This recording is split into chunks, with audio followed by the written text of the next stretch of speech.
He shoved the last box toward the curb like he was taking out trash, and I watched it slide across the driveway with the same slow, small panic I felt when I first noticed the crack in our marriage. Jason stood by the front door, arms folded, grin like he'd just solved a puzzle. "There, that's the last of it," he said, voice that sweet, careful, kind people use when they're done being kind. His mouth didn't meet his eyes. "You'll be safer on your own." If you want the headline moment, the thing that makes people lean in and forget to blink, there it is. He tried to push me out of my house, out of our life, out of the story we'd been telling everybody for 8 years. He changed the locks while I was at work. He told my sister I was taking a break. He told my friends I was unwell. He posted a photo of himself on the porch, arms slung over some blonde woman's shoulders, smile wide, thumbs up, like he was showing off a brand new remote control he'd figured out. I could have exploded. I could have screamed. I could have called his mother and told her every ugly thing. I could have packed every memory and flung it in his face. But I did none of that. Because sometimes the loudest justice is the quietest. I looked at the boxes, looked at Jason, and I let him think it was working. He walked away, humming. I sat on my kitchen floor, among the cardboard and the cheap saucers we loved on slow Sunday mornings, and I planned to disappear in exactly the way he expected. Small, defeated, tidy. I would let him have the show. Then I would have the last laugh. The petty kind, the delicious kind. But not yet. For now, the cliffhanger sits right here. I left, and I let him think his push had knocked me clean off the board. What he didn't know, what nobody knew, was exactly how much he had misread the game. But before we go further into this story, please smash the like button, subscribe, and hit the bell icon so you never miss more jaw-dropping petty revenge and instant karma stories as they drop every day. Your support means a lot. My name is Sarah. I live in a narrow brick row house in Philadelphia. 2 flights up, windows that let in the noisy city like a running faucet. People say things like, "It's quaint," and mean, "It's small." Jason always liked that word for me too. Quaint. Charming. Low maintenance. He liked me to be the easy, pretty thing in the corner while he ran the more serious parts of our lives. Career, finances, the adult decisions. He had the syllabus and the highlighter. I had the sticky tabs and the good manners. We met at a gallery opening, of course. He was wearing a tailor jacket, and something about the way he described a painting made me feel smarter than I was. He was never cruel in the blunt way of a villain. That would have been too easy to combat. He was coercive in the quiet, gradual way. Small omissions, a rearrangement of priorities, the slow shuttering of my options. The last year, the little kindnesses slipped into a pattern of control. He critiqued my friends, called my job cute, and told me with a smile that I was too sensitive if I pushed back. The morning he changed the locks, I'd come home to find a Post-it on the door. "Let's talk, Jay." Inside, a chill that had nothing to do with the late October air. The living room looked like the start of a life he'd rehearsed for weeks. My favorite mug placed upside down, photos taken down, the coat I loved missing from the hook. He turned our home into a stage set for his narrative. I was the actress playing tragic. So I played the part. I posted an ambiguous, poetic line on my feed, nothing dramatic, walked out with a duffel that fit the essentials, and went to my sister's. I let my face on the screen be tired and small. He wanted me gone. He wanted to win. He wanted people to pity him and admire his decisiveness. Let him have the applause. Meanwhile, while he thought he'd won, he did something else. He started to brag. To the neighborhood, to his colleagues, to friends who had seen us together for years. He spun a version where he was brave and merciful and the only one with a spine. He posted a video from a backyard barbecue, glass in hand, pretending like that was freedom. That was always his weakness, performative freedom. He wanted applause more than he wanted repair. You ever noticed how the people who push others out of rooms talk about closure like it's an object you can buy at Target? That's Jason. He wanted his closure box unchecked, a bow on top. He thought, because it suited him, that if he removed the parts of my life that annoyed him, the rest would keep operating just the same. But the thing is, people are not furniture. I was quiet for 2 weeks. I slept on my sister's couch, took long walks by the river where the city smells like fried dough and rain. I let him be the tragic hero. I let him have the sympathy texts. The neighbors brought casseroles to his door. He posted more, smiled wider, and started dating openly within a month. Fast. But while he curated his feed, I did the opposite. I watched him. Not stalking, not the crazy outsider kind. I just listened. I listened to how he bragged about his schedule, the casual ways he mocked things he once said he loved. I paid attention to the names that rolled off his tongue with too much ease, and I learned what he valued, not because I wanted to punish him, but because petty revenge, when done right, is precise. I started small. I joined a couple of community groups he used to run, the Sunday trivia night, the block cleanup crew, the book group where he'd always monopolize the conversation with quotes from the same 2 authors. You know how a good actor disappears into a new role? That was me. I walked into places he always assumed were his, and I quietly made friends. I learned jokes he liked, ordered his go-to beer names with a casual flick of the wrist. No one noticed at first. They just thought I was back. The petty satisfaction began to unfurl, not in one big show, but in the tiny things. At trivia night, I answered the music round with the song that always made him look cool. At the block cleanup, I brought the trash bags he preferred and winked at the volunteers. He would show up, confident, only to find his patch of turf a little less exclusive than he'd assumed.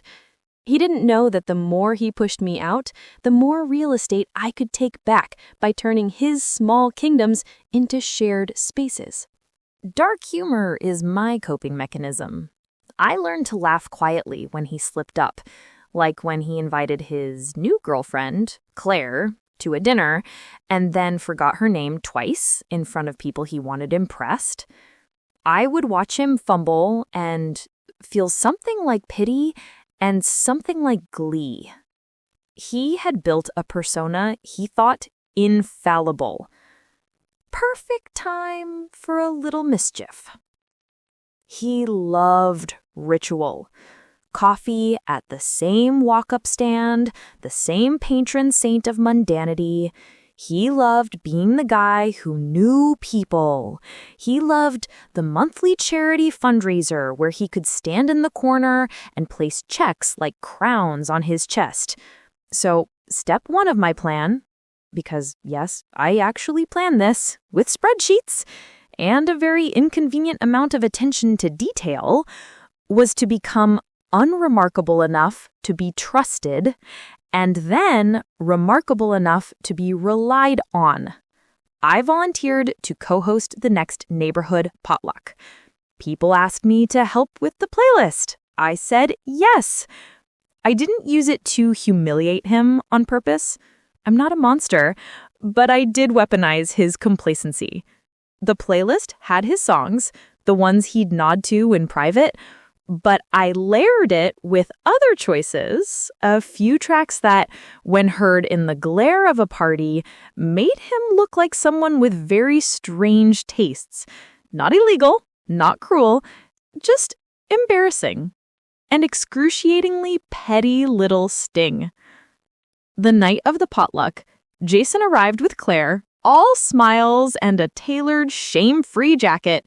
He strutted, expecting to be center stage. He found himself sitting 2 tables away from me, where I was laughing with our old friends, looking exactly like the person he'd tried to erase. Steady, funny, almost too content. I dropped the playlist on the speaker right when he raised his glass to make some speech about new beginnings. The first song that came on was one of those saccharine, overly romantic pop songs he'd used to belt out when he thought no one was around. People heard him. Claire saw him sing into his wine glass like a drunk radio host. He turned 50 shades of whatever color people go when they know they look ridiculous. It was petty. It was instantaneous. He smiled, mouth tight, and did his best to play it off, but I'd seen his spine shrink right there in the glow of the paper lanterns. Not the end, not the great humiliation, but a crack. The kind of tiny, undeniable crack that shows a bigger thing is brittle. If you're waiting for the slam, the big public unmasking, you will be disappointed. He didn't get wrecked on the front page of anything. Instead, what I did was smaller, softer, and far more satisfying. I kept showing up, not as the loud comeback story, not as the wounded martyr, but as the woman who bore the small dignity of someone who refused to evaporate. I brought an extra dessert to the block party. I babysat for the neighbor when she was late. I made coffee for the trivia team. I said the nice things in the right tone. I cultivated a life that did not need his permission to exist. But I also took the one thing he never thought to protect properly: his audience. He'd always counted on the people who liked him to see only his highlights. He'd counted on them to applaud decisions that looked clean and decisive. So I gave them something he didn't expect: a comparison. When Claire asked me, out of genuine curiosity, "How did you and Jason meet?" I told the story the way it had actually been, not as a weapon, but as the truth delivered with a calm voice and a small, easy laugh. I didn't say it as a trial. I said it as a memory. I let the details show the pattern he had built, the little jokes, the dismissive phrases, the times he'd gaslit me into apologizing for being human. It landed like a whisper. Claire listened. She was not malicious. She was new and hopeful, and like most people in love, she wanted a clean narrative where she was the hero. What happened next was the most deliciously petty part of all. Claire compared notes. She spoke to friends. She watched, and like anyone who has been sold a story, she began to notice the mismatches, the slips, the way he talked down to women he wanted to feel small. The thing about being petty and devious is that it doesn't have to be loud. It just has to be true and timed in a way that lets people draw their own conclusions. Within a month, Claire started to step back. Not grandly, nothing glorious. She stopped coming to his Saturday guide nights. She stopped liking his triumphant posts with the reflexive heart. She started to leave his events early. She found reasons. People noticed. Jason noticed. He called me, furious and pleading and raged then, asking what I had told her. I told him flat and soft. The truth, Jason. I told her the truth. People are allowed to hear it. He raged like a kid whose toy was taken and never understood why. Here's the petty final flourish.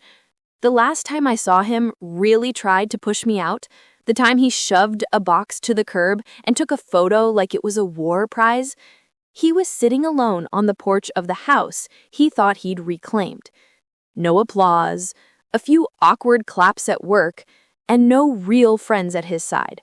The people who had once flocked around his easy bravado were tired of hearing the same lines. The woman he'd shown off was gone. He had the house, the boxes, the staged photos, and a quiet that felt smaller than his bravado ever had. Me?